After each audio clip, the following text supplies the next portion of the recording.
Présidente. Une nouvelle étude épidémiologique confirme la présence de 4 foyers de cancer pédiatrique dans mon département. Autrement dit, dans ces communes, les enfants développent plus de cancers que la moyenne constatée ailleurs.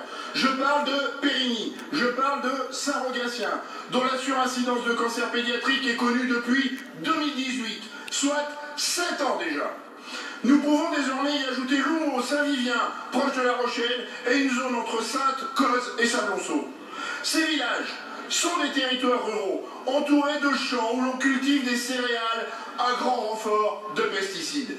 Et ces mêmes pesticides, on les retrouve dans les cheveux et dans les urines des enfants, comme le relève une campagne de recherche citoyenne conduite il y a 1 an. Donc en ruralité, les enfants souffrent et meurent du cancer. Des parents sont inquiets, des élus locaux alertent. Alors, monsieur le Premier ministre, que répondez-vous aux familles? Oserez-vous leur dire, au motif d'arguments économiques d'ailleurs de plus en plus discutables, que vous comptez réautoriser des produits cancérogènes, mutagènes, reprotoxiques et perturbateurs endocriniens avec l'examen de la proposition de loi du plomb? Quand déciderez-vous réellement de nous protéger en évaluant sérieusement l'effet cocktail et la toxicité chronique des pesticides?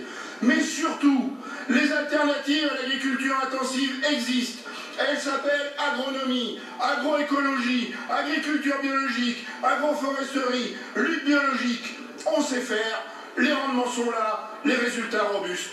Fort de ces constats, allez-vous encore encourager longtemps l'agriculture passéiste?